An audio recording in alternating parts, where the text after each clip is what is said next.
Bienvenido a Neuron Automotive Talks, un podcast de estrategia de negocios enfocado en la industria automotriz. Aquí, líderes de grandes empresas comparten su visión mientras abordan las principales tendencias de una industria innovadora, apasionante, altamente eficiente y sobre todo, uno de los grandes motores económicos de México. Arrancamos. Sergio, pues bienvenido, muchas gracias en estar en este espacio con nosotros, platicando aquí en Automotive Talks para toda la gente que le gusta y está apasionada con todo el tema de manufactura y todo el tema industrial y de las actividades tan importantes que tenemos en el sector automotriz.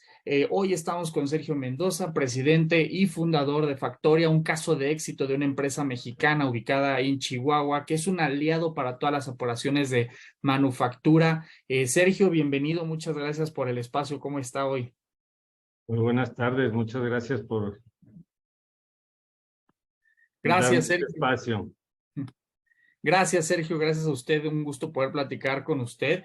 Y justo quisiera poder platicar y que nos contara en ese sentido, ¿cómo ha visto usted que ha transformado la industria? ¿Cuáles son las tendencias que usted ve? ¿Cuáles son los retos que vive en Factoría y que escuchan también del lado de sus clientes? Bueno, pues ahorita hay muchos retos. El primero, yo creo que ya te lo han comentado antes, es la transformación del vehículo en sí, del sistema de combustión interna hacia motores eléctricos. Luego, la conversión del automóvil en un dispositivo electrónico, como tu siguiente iPhone. Un automóvil que ya tiene tantas características electrónicas y de software que lo puedes configurar a tu gusto en cuestiones de entretenimiento, incluso de la altura del vehículo con respecto a la calle, con respecto a la velocidad de respuesta de la transmisión, si lo quieres en modo ecológico, en modo deportivo, en modo confort. Y vamos a seguir viendo esta transformación digital, donde el vehículo cada vez va a tener más contenido de electrónico y software que de fierros y plásticos, etcétera. Y justo en ese sentido, ¿qué tanto ve usted que se está preparando la industria mexicana? Es evidente que para allá vamos, todas las armadoras tienen planes de electrificación. Durante algún momento, pues nos enfocamos en el vehículo de combustión, pero ahora tendremos que migrar al tema de la electrificación. Ahí quisiera preguntarle un par de cosas. ¿Cómo ve usted que se están preparando los industriales y qué representa esto para Factoría? Bueno, mira, aquí yo creo que el principal reto es para los gobiernos. Las armadoras, sus Tier 1 y sus Tier 2, pues van a llevar su propia velocidad de cambio. Algunas armadoras van más rápido que otras. Las veo más agresivas en cuanto a esa transformación que a otras. Pero sin embargo, por ejemplo, en el caso de Chihuahua, hasta donde yo estoy enterado, es el estado que más empleo directo genera en la industria automotriz, a pesar de que no tenemos ninguna armadora.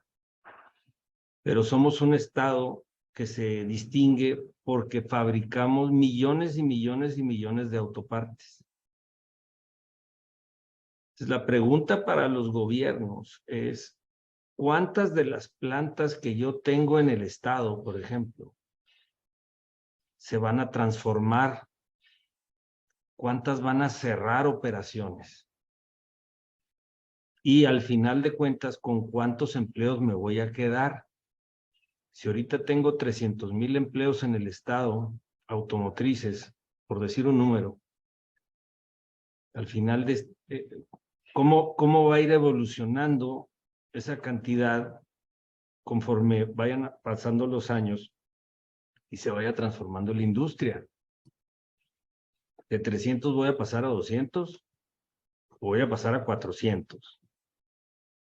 No creo que ningún gobierno del estado se esté preguntando eso, ni mucho menos estén haciendo un estudio y una mesa de diálogo con las armadoras y las Tier 1 para tener un plan, porque al final de cuentas, pues se trata de personas que van a tener un cambio en su empleo de una manera o de otra, o van a cambiar a nuevas habilidades, nuevos conocimientos, se van a preparar para estos cambios o se van a quedar atrás, van a perder el empleo, van a tener que buscar empleo en otros mercados, otras industrias. Entonces, ese es un tema que nos preocupa aquí en Chihuahua. No tenemos la respuesta todavía, pero estamos tratando de encontrarla. Tiene la situación que se ha dado a conocer a través del anglicismo que se llama nearshoring, que yo lo llamo la migración masiva desde Asia hacia Norteamérica de cadenas de suministro, de todo orden, no solamente automotriz. Y las empresas extranjeras están prefiriendo ubicarse en el norte del país que en el centro o en el sur. En el sur, pues, no hay ningún secreto, la población no está técnicamente preparada, no hay cultura industrial, no hay cultura automotriz, mucho menos. No es un lugar ideal para llevar una operación de clase mundial todavía. Los gobiernos estatales y el gobierno federal deberían de estar invirtiendo en eso, en vez de estar regalando dinero. Y los estados del centro últimamente han tenido problemas en sus condiciones de seguridad pública, por decirlo de alguna manera. Y no lo digo yo, son los reportes que se leen en la prensa todos los días. Son datos. Son datos. Entonces, el problema es que en el norte ya se nos acabó el personal disponible. Siempre hemos pensado el recurso humano como si fuera un recurso ilimitado. Y ya nos estamos dando cuenta que no lo es. Cuando una armadora o una Tier 1 te manda un estudio de capacidad, te pide el estudio de capacidad, te lo pone en términos de máquinas, no de personas. Y ahorita cada vez es más difícil conseguir personal hasta para operaciones básicas. Entonces, esto se va a complicar. Tenemos que pensar en distribuir esta migración a otras poblaciones, a otras ciudades. Creo que es necesario y fundamental que la mía tome un rol de liderazgo en este asunto, empiece a hacer mesas de trabajo con las Tier 1 y las Tier 2 por estado, por ciudad, y hagamos una gran mesa de diálogo para ver hasta dónde puede llegar la capacidad de absorción de cadenas de suministro en México. Tiene un tope. Los recursos son limitados, llámense financieros, llámense de equipo, llámense ahora de personal. Pero todos estamos actuando como si fueran ilimitados, sobre todo el de la gente, y no lo es. Entonces, tenemos que tratar de ordenar esta migración, de hacerla un proceso más afortunado, y creo que la mía debe ser el líder de este esfuerzo. Este podcast está patrocinado por Ecolife, tu aliado experto en proyectos y soluciones con energía solar. Construyamos juntos la rentabilidad de tu empresa. Sí, es bien importante esa parte que menciona. Normalmente los gobiernos, sus planes son muy cortoplacistas por cuestiones de administración. Y luego retomando el tema de los recursos, algo que también suena mucho en los diálogos, pues es el tema de la descarbonización, la sustentabilidad, estos requerimientos que detonan las armadoras, pero que también empiezan a permear en los Tier 1, los Tier 2, los proveedores. Y luego vemos que la situación energética en el país está un poco polarizada, unos tienen una opinión, otros tienen otra opinión, pero la realidad es que necesitamos energía limpia y de bajo costo para precisamente que el nearshoring sea atractivo para los inversionistas, para que haya competitividad. ¿Cuál es su lectura en cuanto al tema energético para el consumo de las plantas? ¿Dónde están ahí los retos? Bueno, tú acabas de ver ayer en el Reforma una nota donde dice que la CRE, la Comisión Reguladora de Energía, va en contra de la autogeneración de empresas a través de paneles solares. Van a ponerle un tope y van a pagar el kilowatt generado muy bajo, de tal manera que van a desincentivar totalmente la instalación de paneles solares en empresas. Están matando el autoabasto. Además de esto, la Comisión Federal de Electricidad no tiene la capacidad ni los recursos necesarios para incrementar la oferta de energía eléctrica en todo el país. Ya no tenemos energía, es otro de los recursos limitados de los mismos que estábamos hablando ahorita, como el personal. La energía eléctrica es otro recurso limitado. Al cerrar las puertas a la inversión privada en el mercado de generación de energía eléctrica, se limita aún más la capacidad de absorción de proyectos de manufactura, pues porque no hay energía para correr las plantas. Entonces, es un tema sumamente complejo, por lo cual los Estados Unidos y Canadá ya han expresado su preocupación. Estamos en una situación de arbitraje ya por este tema de la reforma eléctrica. Y si sigue nuestro gobierno federal empeñado en esto, pues los Estados Unidos y otros países de Europa, etcétera, van a tener que tomar sus decisiones y se van a acabar yendo a Costa Rica o a Colombia o a ver a dónde encuentran un lugar que les ofrezca lo que México ofrece, que es experiencia de muchos años en industria, talento, gente preparada, gente bicultural, gente que habla inglés, gente que se mueve en la misma zona horaria que Estados Unidos. Nosotros tenemos mucho que ofrecer, pero nuestro gobierno federal nos ha estado entorpeciendo todo este proceso, toda esta dinámica de migración de las cadenas de suministro. Y a la par ha venido prácticamente aniquilando el apetito de inversión de parte del capital nacional, que tiene a todo el mundo realmente preocupado por la situación. El no respetar contratos internacionales, el apriete, todas las normativas fiscales, la eliminación de deducibilidad de gastos legítimos como los de personal, donde ya no puedes deducir el 100% de los gastos.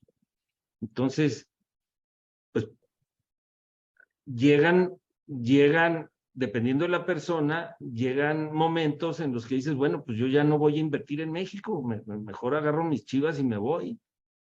O mejor invierto en otra cosa, menos riesgosa. Es una situación compleja, ¿eh?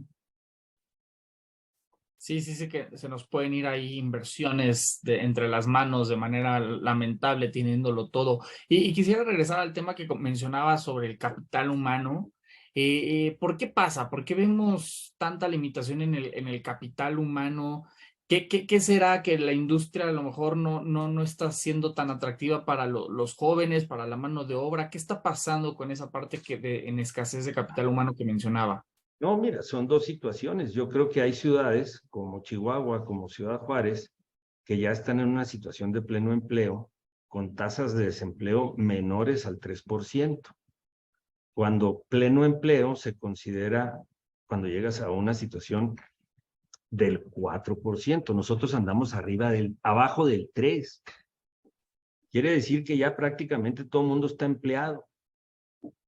Y sí, hay gente a la que no le gusta trabajar en la industria por alguna u otra razón. A veces se ha satanizado mucho el trabajo en la industria, y voy a usar un término que no me gusta usar, maquiladora, ¿sí? Como una industria que paga mal, que explota, etcétera, lo cual es totalmente falso. Pero durante años se ha satanizado a la industria de esa manera, y creo que también tenemos que tener un esfuerzo nacional pues para realmente explicarle a la comunidad todo lo que la industria de manufactura de exportación hace por su personal, por su gente, donde les enseñamos a trabajar inglés, los becamos para que terminen su preparatoria, su carrera profesional, etcétera. O sea, los ponemos en una situación donde se pueden ir a trabajar a otros países, aprender de otras culturas. La verdad es que hay muchísimas oportunidades para el que las quiere aprovechar dentro de la industria de manufactura. Pero de alguna manera o de otra se ha trastornado un poco esa imagen, y hay gente que no quiere trabajar aquí. Entonces, esa es una. Digo, entonces, estamos en situación de pleno empleo en algunas ciudades. Dos, hay gente que no quiere trabajar en industria. Tres, hay esquemas como el del tiempo parcial, donde pudiéramos emplear a muchísimos jóvenes universitarios o preparatorianos para que vinieran a trabajar 3, 4, 5 horas diarias, tuvieran un salario digno, y con eso pudieran hasta pagar sus estudios, pagar, ayudar en sus casas, etcétera. Pero no hemos desarrollado plenamente ese modelo en México. El IMSS no facilita las cosas, porque no permite que las cuotas sean por menos del salario mínimo. Pero si una persona, un joven, trabaja 2 horas diarias, por más que le pagues, pues no llega al mínimo. Pues le tienes que pagar el mínimo de salario para términos del IMSS y del Infonavit y todas sus prestaciones, y entonces pues, realmente te sale muy caro y financieramente no es viable. Entonces sí tenemos que trabajar en ese modelo que le permita a los jóvenes acceder a este trabajo de tiempo parcial, y que a nosotros nos ayude a incrementar nuestra capacidad de producción. Y justo siguiendo con ese tema de lo que mencionaba, este sesgo que a lo mejor puede tener tal vez la gente joven de decir, híjole, trabajar en una industria, en una fábrica es pesadísimo, mejor no. Creo que también mucho podríamos pensar que se tiene a lo mejor esta idea de que antes así era, y probablemente sí, pero ahora ya ha llegado mucho la automatización. Ya vemos que precisamente las plantas manejan robots colaborativos, es decir, ya vemos muchísima tecnología en las plantas hoy que antes no existía, que de efecto hace más eficiente el trabajo del ser humano y más especializado. ¿Qué ha visto usted en ese sentido? ¿Qué planes han implementado ustedes? ¿Cómo han visto que ha llegado esta tecnología precisamente al mundo industrial? No, mira, sin duda alguna lo que dices es una realidad. Aquí tenemos jóvenes que programan robots y que diagnostican sistemas electrónicos complejos, etcétera, pero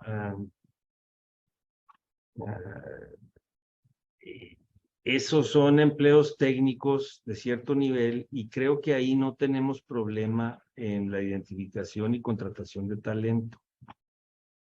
Donde necesitas más talento ahorita es en las líneas de producción. Ahí es donde estamos necesitando más personal. Y bueno, Index Chihuahua, desde hace algunos años, tiene una campaña que se llama Mejórale, donde se entrevista a personas de todos los niveles, de todo tipo, para que le platiquen a la comunidad sus historias que realmente son inspiradoras, ¿eh? Y tenemos gente que ha pasado del nivel operativo a gerencia de planta o a supervisión o a otros niveles, gente con capacidades diferentes que ha salido adelante, gente que viene de orígenes modestos y ha sabido y ha podido sobresalir en la industria. Con esto lo que se quiere es inspirar a la gente a que vengan a las plantas, se entrevisten y tomen un empleo que los puede, como te decía yo, llevar muy lejos. La industria genera muchas oportunidades, pone a la gente en una plataforma internacional que pocos países pueden ofrecer y creo que debemos de despertar ese sentido de esperanza en la gente, de que su realidad genuinamente puede cambiar para bien en su vida, en los años que tienen de productividad. Creo que debemos de hacer un esfuerzo nacional en ese sentido, ¿sí?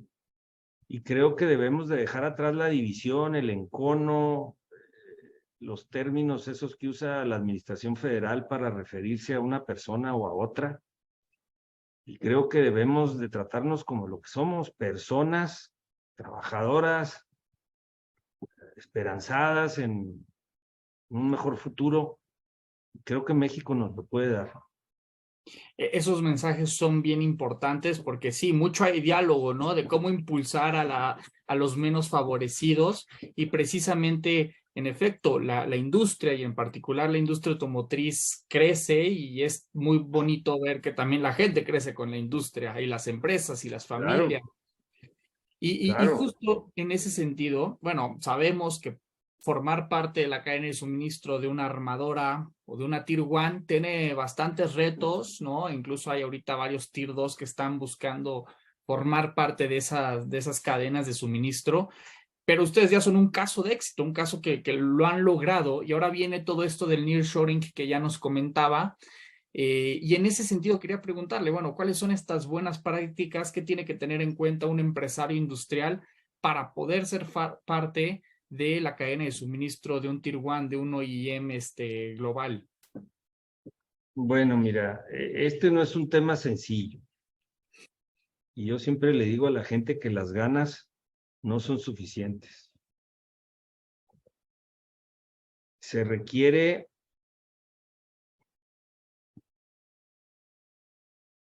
capacidad para hacer negocios en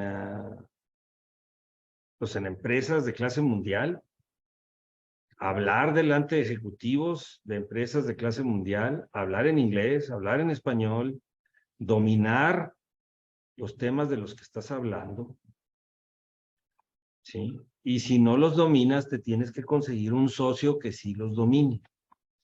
Muchas veces el problema del empresario mexicano es querer ser todólogo. Nosotros, ¿qué hicimos? Vimos una oportunidad de mercado en la inyección de aluminio a alta presión. Sabemos hacer negocios, pero no sabíamos gran cosa de la inyección a alta presión. Pues conseguimos un socio que tiene 3 generaciones en esta industria. Y pues hemos sido exitosos en esto, porque se combinaron los talentos de dos personas, un italiano y un servidor, y realmente estamos ofreciendo productos que tienen alta demanda ahorita en el mercado de Norteamérica, porque la oferta, pues esa fue la oportunidad que vimos, que la oferta era limitada. Entonces, es tal la magnitud de del nearshoring que oportunidades hay para muchos. Pero repito, hay que buscar asociarse con gente que tenga las capacidades que uno no tiene. Hay que estar abierto a sociedades igualitarias, porque el mexicano también es muy dado a, yo quiero tener la mayoría de las acciones para yo tener el control de la empresa. Muchas veces eso no es lo importante. Es mejor tener el 20% de un negocio que genera, no sé, 10 millones de dólares al año, el número que quieras. Es mejor tener el 20% de eso que tener el 100% de cero. El 100% de cero sigue siendo cero.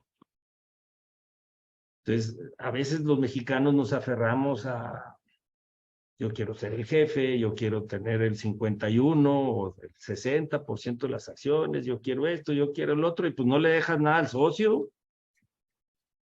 Entonces, pues nadie se quiere asociar contigo bajo esas condiciones. Entonces, tenemos que cambiar esa mentalidad que siempre hemos tenido y tenemos que estar abiertos a la colaboración. La industria automotriz es una industria que se basa totalmente en la colaboración de personas, de empresas, de países, ¿sí? Y si no entendemos eso y queremos vivir en nuestro universo aislado, nuestra esfera, pues no vamos a tener éxito, ¿no? Entonces, pues eso sería lo que yo les pudiera recomendar. Sí, claro que es un mensaje bien, bien importante porque justo ese caso suena mucho, ¿no? Esas alianzas que se están dando con a lo mejor unos tier 2 del extranjero, que les sería un poco inviable venir y poner ya la planta, ¿no? Es precisamente muy importante ese tipo de alianzas para sumar fuerzas. Y ahora a lo mejor ya para ir cerrando, Sergio, bueno, ya hablamos de muchas cosas macroeconómicas, muchas cosas globales. Ahora quisiera precisamente hablar de ustedes, de Factoría.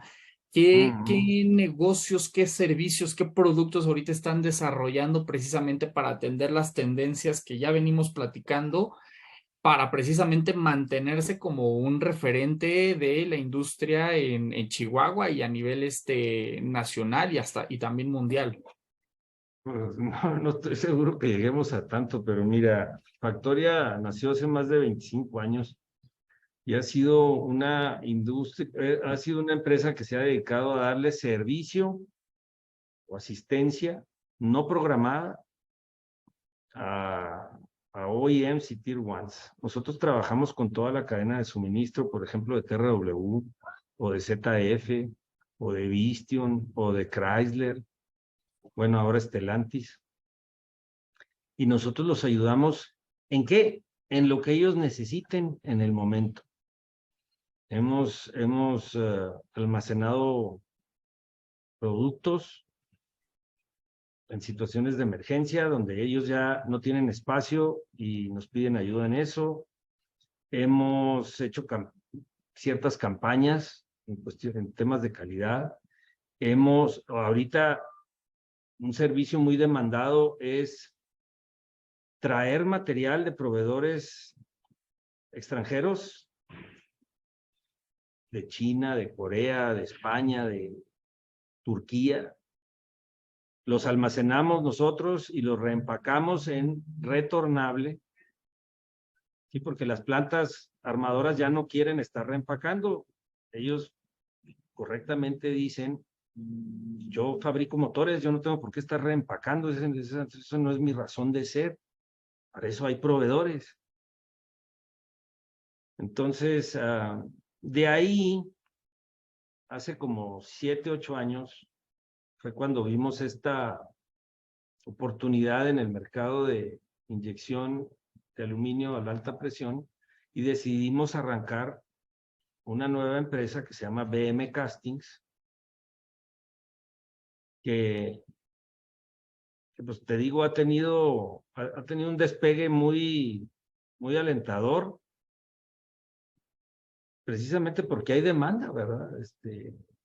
Y hemos cumplido con los clientes, con las fechas de lanzamiento, la calidad de los productos, la competitividad de nuestros precios. Entonces nos han visto con muy buenos ojos, gracias a Dios. Excelente, Sergio. Y bueno, ya por último quisiera preguntarle ahora que mencionó el tema de BM Castings, que en efecto, pues es una empresa, tengo entendido, llevan como 6 años, ¿no? Joven, les han tocado muchos movimientos en la industria y uno de estos es la escasez de los productos, la disrupción de cadenas de suministro en México y en el mundo. ¿Cómo lo han vivido en ese sentido? ¿Cómo ven que se está comportando ahora el mercado en todo el tema de supply chain y componentes? ¿Sigue afectando? ¿Ya no tanto? ¿Qué nos podría comentar? No, mira, yo creo que China sigue teniendo problemas con su situación del COVID. Hace un par de semanas, por ahí salió una nota donde en una planta de Foxconn que fabrica iPhones, tenían a su personal encerrado, y no podían ir a sus casas, no podían salir de la planta precisamente porque el gobierno chino dio esa orden, ¿verdad? No era una situación, no era decisión de Foxconn ni decisión de Apple, fue una decisión del gobierno chino. Y entonces les entró la claustrofobia o yo no sé qué cosa y empezaron a brincarse por las paredes, salir corriendo. Y bueno, ¿eso qué ocasiona? Que cuando lees esta nota y tú eres un ejecutivo de una planta automotriz que tiene la responsabilidad de entregar componentes, dices, oye, en mi planta en China un día de estos les va a pasar esto, ¿y qué voy a hacer? Estoy en una situación de alto riesgo. Entonces, tú como ejecutivo lo que quieres es minimizar esos riesgos, porque un paro, sabes que te va a costar decenas o centenas de miles de dólares. Entonces, ya no quieres estar en China por la incertidumbre, porque las decisiones allá las toma un gobierno que todos consideramos totalitario, ¿verdad? Entonces, eso no se ha esfumado. Existe la posibilidad del cierre de puertos, existe la posibilidad del cierre de plantas. Y sobre todo existe la situación geopolítica, ya a nivel macro, entre Estados Unidos y China, que es una situación que escapa de la esfera automotriz o escapa de la esfera industrial y se convierte, como te decía yo, en una situación geopolítica. Y ya, si dejaras nada más esa razón, sería suficiente.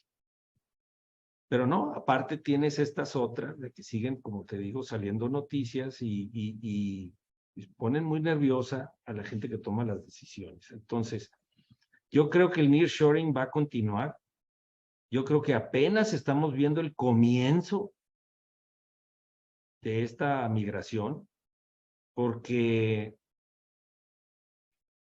la industria automotriz es tan dinámica, tan veloz y tan productiva que muchas veces no te alcanza el tiempo para todo lo que quieres hacer. Yo creo que todos los que están en la industria automotriz compartimos ese sentimiento. No nos alcanza el tiempo. Entonces, de repente llega un momento en el que la situación de salirse de China se convierte en una emergencia ya urgente. Ya te tienes que salir. Y entonces eso ha ocurrido en algunas empresas, pero no en todas. Y va a empezar a ocurrir cada vez con más frecuencia. Y no nada más automotrices, pueden ser de muebles, de electrónicos, de dispositivos médicos, de todo lo que tú gustes y mandes. Entonces te digo, no es factible que México, y ni siquiera si sumaras a México, Estados Unidos y Canadá, no es factible absorber todo lo que está en China, por muchas razones. Pero no podemos con todo. Entonces, los primeros son los que vamos a atender. Los últimos se van a quedar fuera, como en las sillas esas, cuando te tocan la música y te tienes que agarrar una silla para sentarte y se queda siempre uno parado. Así se va a quedar uno parado. No sé quién, no sé. La manera en la que podemos minimizar eso es, como te digo, con una gran mesa de diálogo nacional, AMIA, Tier Ones, y la INA, por ejemplo, y decir, bueno, ¿cómo le podemos hacer para organizar esto? Porque aparte los Tier 2 no tienen la capacidad financiera suficiente para manejar toda esta migración. El OEM le pide componentes al Tier 1 y el Tier 1 le pide componentes al Tier 2. Y así sucesivamente, pero generalmente los que hacen moldes, troqueles, herramientales para inyección de plástico, etcétera, son los Tier 2, que comparativamente hablando, si los pones enseguida de un OEM o de un Tier 1, son pequeñas, son empresas familiares, son empresas pequeñas, que no tienen la capacidad financiera que tienen esos grandes corporativos. Entonces, ¿cuántos herramientales te puede financiar un Tier 2? 1, 2 a la vez, 5. No sé, dependiendo del tamaño del Tier 2, pero no puede financiar 20 ni 50, ni comprar 10 máquinas al mismo tiempo. Habrá unos que sí puedan, unos que no puedan. Entonces, ¿de qué manera se puede agilizar esto? Pues no sé. Programas con Bancomer, con NAFIN, que las OEMs y las Tier 1s apoyen a las Tier 2 con recursos para que en lugar de poder construir 3 moldes, construyan 6 o 10. No lo sé. Es complejo, ¿verdad? Y por eso insisto en que debe haber un gran diálogo nacional. Claro, ahí el factoraje se vuelve el enemigo, en donde pues sí, una empresa local es más difícil sostenerlo. Sergio, pues padrísimo, muchas gracias, todo lo que nos ha compartido, una gran visión y lectura sobre la industria hoy en día. No sé si tenga algún mensaje final, algún tema que quiera compartir con el público, algo que quiera, con algo que se quiera despedir de la audiencia. No, mira, yo creo que el llamado sería a la juventud, invitarlos a emplearse en la industria automotriz. Las oportunidades son grandes, muy variadas. Pueden construir un futuro profesional muy interesante. Falta gente en Estados Unidos, falta gente en Canadá, falta gente en otros países. Conocemos de casos donde empresas hermanas de Estados Unidos le piden a la empresa mexicana, mándame 10 gentes porque ya voy a parar la línea. No tengo gente. Entonces, les mandamos 10, bueno, los mexicanos mandamos 10 para allá. Y se encantan con la productividad y la cultura de trabajo del mexicano. Entonces hablan y dicen, mándame otros 10. Y los mandas. ¿Por qué? Porque pues, es la oportunidad para estas personas de conocer otros horizontes. Y luego te vuelven a pedir otros 10 hasta que tú les dices, oye, ya no puedo, pues me voy a quedar sin gente yo acá. Sí. Eso está sucediendo hoy en día. Entonces, ¿quieres nuevos horizontes? ¿Quieres viajar? ¿Quieres conocer otros países? ¿Quieres aprender inglés? ¿Quieres aprender habilidades técnicas? La industria te va a educar y te va a ayudar y te va a apoyar para que logres esos objetivos. Lo único que tienes que hacer es acercarte y tener una buena actitud. Querer trabajar, ser responsable, ser honesto, ¿sí? Y trabajar en equipo. Eso es lo que se necesita. Si tú cuentas con esas cualidades, las puertas están abiertas y las oportunidades dependen de cada quien. No le tengan miedo al éxito. Buenísimo.